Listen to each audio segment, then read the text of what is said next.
Bible unknown facts వీక్షకులందరికీ మన ప్రభువును రక్షకుడైన యేసుక్రీస్తు వారి పేరిట వందనములు. Via Dolorosa, it's a painful path. Via Dolorosa అనే ఈ పేరు మనకు క్రొత్తగా అనిపించవచ్చు, కానీ ఈ పదం ఒక లాటిన్ పదం. దీని అర్థము బాధాకరమైన మార్గము, విషాద మార్గము అనే అర్థము వచ్చుచున్నది. మనుషుల హృదయాలను తాకే సన్నివేశాలు ఈ వయా డోలరసాలో మనకు కనబడతాయి. యేసుక్రీస్తు వారు సిలువ వేయబడ్డానికి ముందు నుండి మరణించి సమాధిలో పెట్టబడడానికి మధ్య జరిగిన సన్నివేశాలతో కూడిన ఈ 14 స్టేషన్స్ను వివరించే సంఘటననే వయా డోలరసా అంటారు. మనిషి మార్పు కోసం మహానుభావుడు పడిన కష్టమంతా ఈ 14 స్టేషన్లలో మనకు కనబడుతుంది. యేసుక్రీస్తు వారి మరణాన్ని తన కళ్ళతో చూసిన ప్రకృతి వదిలిన గుర్తులతో నింపబడిన మార్గమే ఇది. ఈ 14 స్టేషన్స్లలో యేసుక్రీస్తు వారు ఎలా నలగొట్టబడ్డారో ఇప్పుడు మనము చూద్దాం. ఈ మార్గమును గూర్చి ఎన్నో పాటలు ఇంగ్లీష్లో కంపోజ్ చేయబడ్డాయి. అదేవిధంగా తెలుగులో కూడా ఎన్నో పాటలు రాయబడ్డాయి. ఆ పాటలను విన్నప్పుడు, ఆ వీడియోలను చూసినప్పుడు మన హృదయం బాధతో మునిగిపోతూ ఉంటుంది. ఆ పాటలను విన్నవారి హృదయాలలో ఒక రకమైన దుఃఖము వస్తుంది. నిజంగా యేసు మన కోసం అన్ని కష్టాలు పడ్డారా అని, అలా ఆయన కష్టాలను తెలిపే ఈ మార్గమే వయా డోలరసా. ఈ మార్గము ఇప్పటికీ కూడా ఒక చారిత్రక ఆధారంగా మనకు కనబడుతుంది. యేసుక్రీస్తు వారు సిలువ వేయబడలేదు, ఆయన మరణించి సమాధి చేయబడలేదు, ఆయన తిరిగి లేవనూ లేదు అనేవారికి ఈ యొక్క మార్గమే ఒక చారిత్రకమైనటువంటి ఆధారం. కొరడాలతో ఆయనను కొట్టిన స్థలము, రక్తంతో ఆయన నడిచిన మార్గము, సిలువలో ఆయన పడిన వేదన, రోమా సైనికుల క్రూరత్వం, ఎప్పటికీ ఖాళీగా ఉన్న ఆయన సమాధి, ఇవన్నీ మనము చూద్దాం. ఇక వివరాల్లోనికి వెళదాం. హాయ్ ఫ్రెండ్స్, నా పేరు డానియల్. మీరు చూస్తున్నారు Bible unknown facts Telugu YouTube channel.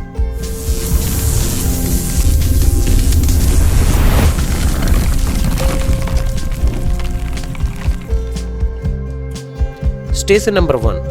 ఈ చోటులోనే పిలాతు యేసును మరణానికి అప్పగించారు. లోకాసువార్త 23వ అధ్యాయము 13-14 వచనాలు చూస్తే, అంతట పిలాతు ప్రధాన యాజకులను, అధికారులను, ప్రజలను పిలిచి, ప్రజలు తిరగబడినట్లు చేయుచున్నాడని మీరీ మనుషుని నా యొద్దకు తెచ్చితిరే. ఇదిగో నేను మీ ఎదుట ఇతరుని విమర్శింపగా మీరితని మీద మోపిన నేరములలో ఒక్కటైనను నాకు కనబడలేదు అని పిలాతు యేసును విచారించి ప్రజలకు ఉత్తరమిచ్చినట్లుగా మనం చూడగలం. ఆ ఉత్తరమిచ్చినటువంటి స్థలం ఇక్కడనే ఆయన దోషిగా నిలవబడ్డాడు. ఆయన పైన నేరము మోపబడింది. ఇక్కడనే ఆయనను సిలువ వేయుడు అని ప్రజలు కేకలు వేసింది. ఇదే స్టేషన్ నెంబర్ 1. ఇక స్టేషన్ నెంబర్ 2, యేసు సిలువ ఎక్కడానికి అంగీకరించిన స్థలం. మత్తయి సువార్త 27వ అధ్యాయము 26వ వచనంలో చూస్తే, అప్పుడతడు వారు కోరినట్టు బరబ్బను వారికి విడుదల చేసి యేసును కొరడాలతో కొట్టించి సిలువ వేయనప్పగించెను. యేసుక్రీస్తు వారిని ఒక బొండకు బిగించి కొరడాలతో ఆయన శరీరం అంతా చీలిపోయేలా కొట్టిన స్థలము ఇదే. రోమీయులు వారి కొరడాల చివరన పేనిన తాళ్లు ఉండి వాటి కొనలకు సూదిగా చేయబడిన ఎముకలు కట్టబడి ఉండేవి. వాటితో కొడితే ఒకేసారి 10ల సంఖ్యలో ఎముకలు శరీరాన్ని చీల్చి గాయాలు చేసేవి. అలా ఆయన శరీరం అంతా నాగటి చాళ్ల వలె చీలిపోయింది. ఆయన తలపై ముళ్ళ కిరీటము పెట్టి రెల్లును ఆయన చేతికి ఇచ్చి ఆ రెల్లుతో మరలా ఆయన తలపై కొట్టి ఎర్రని రాజవస్త్రమును ఆయనకు తొడిగించిన ప్రదేశము ఇదే. రక్తము కారుతూ ఉన్న ఆయన భుజాన సిలువను ఎత్తి ఎక్కడి నుండి గొల్గోతా కొండ వరకు ఆయన ప్రయాణం సాగింది. స్టేషన్ నెంబర్ 3, సొమ్మసిల్లి మొదటిసారి క్రింద పడిన స్థలము ఇదే. యేసుక్రీస్తు వారు రక్తము కారుతూ సొమ్మసిల్లి మొదటిసారి క్రింద పడిపోయిన స్థలమే ఈ స్టేషన్ నెంబర్ 3. ఇక్కడ ఉన్న రాళ్ళు అప్పటి కాలము నుండి ఇక్కడనే ఉన్నాయి. ఈ అరిగిపోయిన ఈ రాళ్ళు అప్పటి కాలము నుండి ఇక్కడ ఇలానే ఉన్నాయి. ఇక్కడ ఒక చర్చ్ కూడా ఉంది. ఈ రాళ్లే యేసుక్రీస్తు వారి యొక్క శిలువ మరణానికి సజీవ సాక్ష్యాలుగా ఈ 3వ నెంబర్ స్టేషన్లో మిగిలి ఉన్నాయి. స్టేషన్ నెంబర్ 4, యేసు సిలువ మోస్తూ తన తల్లిని కలిసిన ప్రదేశం ఇదే. ఇక్కడ తన తల్లిని కలిసినట్లు ఉండే ఒక శిల్పం మరియు ఒక చర్చ్ కూడా ఉంది. రక్తము కారుతూ సమ్మసిల్లిపోతున్న తన కుమారుని చూసిన తల్లి వేదనతో విలవిలలాడిపోయింది. తన కుమారుడు చిన్నప్పుడు రాయి తగిలి పడిపోతేనే తట్టుకోలేకపోయిన తల్లి అదే కుమారుణ్ణి క్రూరులు కొడుతూ ఉంటే రక్తసిక్తమైన శరీరంతో చూసిన తల్లి ఆవేదనతో గుండె పగిలేలా ఏడ్చిన స్థలము ఇదే. తల్లి కొడుకుల ఆఖరి కలయిక కూడా ఇక్కడనే జరిగింది. అయితే యేసుక్రీస్తు వారు సిలువ ఎక్కేంత వరకు ఆయనతోనే ఆమె నడిచింది. స్టేషన్ నెంబర్ 5, సీమోను యేసుతో పాటు సిలువ మోయుట. మత్తయి సువార్త 27వ అధ్యాయం 32వ వచనం. వారు వెళ్ళుచుండగా కురేనీయుడైన సీమోను అని ఒకడు కనబడగా ఆయన సిలువ మోయుటకు అతన్ని బలవంతము చేసిరి. ఇక్కడే కురేనీయుడైన సీమోను యేసుకు సహాయపడింది. యేసు సిలువ మోయలేక సొమ్మసిల్లుతున్న వేళ ఆయనతో తోడుగా వచ్చిన సీమోను ప్రయాణం ఇక్కడి నుంచే ప్రారంభమైంది. ఏ సంబంధము లేకపోయినా కురేనీయుడైనటువంటి సీమోను సిలువను మోశాడు. మరి నువ్వు యేసు కొరకు ఏమి చేశావు? Station number 6. ఇక్కడనే వెరోనికా అనే ఆమె తెల్లని గుడ్డతో యేసు ముఖమును తుడిచినట్లు ఉన్న శిల్పాల ఆనవాళ్లను మనము చూడగలం. రక్తము కారుతున్న ముఖానికి తెల్లని వస్త్రమును అందించి ఆ తెల్లని వస్త్రంతో తన ముఖమును తుడుచుకొమ్మని ఇచ్చినటువంటి స్థలము కూడా ఇదే. ఇచ్చినటువంటి స్థలమే ఈ యొక్క స్టేషన్ నెంబర్ 6. Station number 7. యేసుక్రీస్తు వారు రెండవసారి కింద పడిపోయిన స్థలం. కారుతున్న రక్తంతో వీధులు తడిసి ముద్దయిపోయాయి. ఆ రక్తపు మడుగులో యేసు రెండవసారి సొమ్మసిల్లి పడిపోయారు. సొమ్మసిల్లిన వారిని బాగు చేసిన ఆయనే మన కోసం, మన పాపముల కోసం సొమ్మసిల్లి పడిపోయారు. ఆ మహానుభావుని మోసిన వీధి ఈ స్థలమే. Station number 8. యెరూషలేము కుమార్తెలారా, నా కోసం ఏడవకండి అని చెప్పిన ప్రదేశం ఇదే.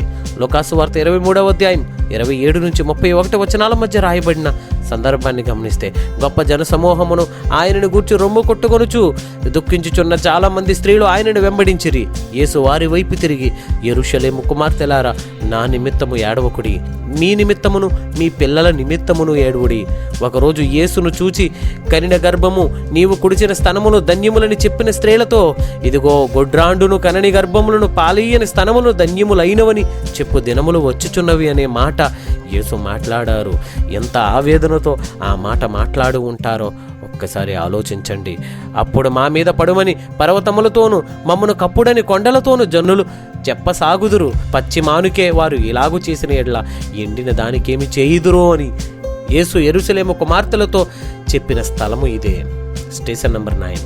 ఇక్కడనే యేసు మూడవసారి మరలా క్రింద పడిపోయారు.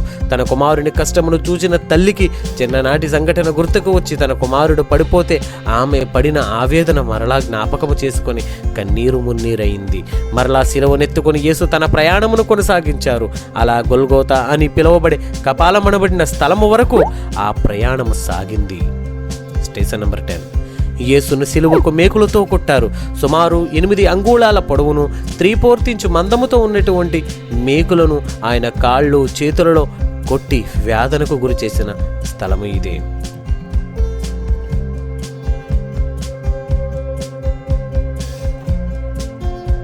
Station number 11. ఆయన వస్త్రము కొరకు చీట్లు వేసిన స్థలం. యోహాను సువార్త 19వ అధ్యాయము 23వ వచనంలో చూస్తే, సైనికులు యేసును సిలువ వేసిన తర్వాత ఆయన వస్త్రములు తీసుకుని ఒక్కొక్క సైనికునికి ఒక్కొక్క భాగము వచ్చినట్లుగా వాటిని 4 భాగములు చేసిరి.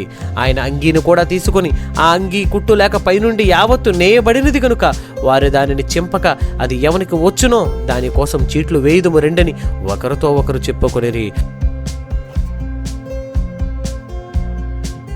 వారు నా వస్త్రమును తమలో పంచుకొని నా అంగీ కొరకు చీట్లు వేసిరి అను లేఖనము నెరవేరునట్లుగా ఇది జరిగెను అన్న సంగతి సైనికులు అక్కడ గుర్తించలేదు. ఇందుకే సైనికులు ఎలాగూ చేశారన్న సంగతి యేసుకు మాత్రమే తెలిసింది. Station number 12. యేసుక్రీస్తు సిలువపై మరణించుట. లూకాసు వార్త 23వ అధ్యాయం 46వ వచనాన్ని చూస్తే, అప్పుడు యేసు గొప్ప శబ్దంతో కేకవేసి, తండ్రి, నీ చేతికి నా ఆత్మను అప్పగించుకొనుచున్నానను ఆయన ఇలాగు చెప్పి ప్రాణము విడిచెను. యేసు తన బాధ్యతను నెరవేర్చి సిలువలో తన ప్రాణమును విడిచెను. మనుషులందరూ తమకివ్వబడిన పనిని పూర్తి చేసి ప్రాణమును సమర్పించాలని గుర్తు చేస్తున్న స్థలము ఇదే. Station number 13. యేసు దేహాన్ని సిలువపై నుండి యోసేపు దించుట. లూకాసు వార్త 23వ అధ్యాయం 50వ వచనం నుండి చూస్తే, అరిమతయి యోసేపు అను యూదుల పట్టణపు సభ్యుడైన యోసేపు అను ఒకడు ఉండెను. అతడు సజ్జనుడును నీతిమంతుడునయుండి వారి ఆలోచనలకు వారు చేసిన పనికిని సమ్మతింపక దేవుని రాజ్యము కొరకు కనిపెట్టుచుండినవాడు. అతడు పిలాతు నొద్దకు వెళ్ళి యేసు దేహమును తనకిమ్మని అడుగుకొని దానిని క్రిందకి దించెను. ఒక ప్రజలకు భయపడక యేసుక్రీస్తు వారి యొక్క దేహాన్ని తనకి ఇమ్మని తీసుకొని తన కొరకు తొలిపించుకున్నటువంటి సమాధిలో యేసుక్రీస్తు వారిని పెట్టడానికి సిద్ధమైనటువంటి అరిమతయి యోసేపును మనము ఇక్కడ జ్ఞాపకం చేసుకోవాలి. Station number 14. అన్నపు నార బట్టలతో చుట్టి తొలిచిన రాతి సమాధిలో ఉంచెను. అందులో ఎవడును అంతకు ముందు ఎప్పుడునూ ఉంచబడలేదు. ఇక్కడనే యేసును సమాధి చేశారు. ప్రపంచంలో ఎన్నో సమాధులు ఇప్పటికీ కూడా తెరవబడలేదు. ఒక యేసుక్రీస్తు వారి సమాధి మాత్రమే ఖాళీగా ఉంది. సజీవుడిగా లేచినవాడు, మరణాన్ని జయించినవాడు ఒక యేసుక్రీస్తు వారు మాత్రమే. యేసుక్రీస్తు వారు మరణించిన తర్వాత జరిగిన సన్నివేశాలను తెలిపే అనేకమైనటువంటి ఆనవాళ్లతో కూడిన మ్యూజియంస్ లాంటి చర్చలు ఇక్కడ ఎన్నో ఉన్నాయి.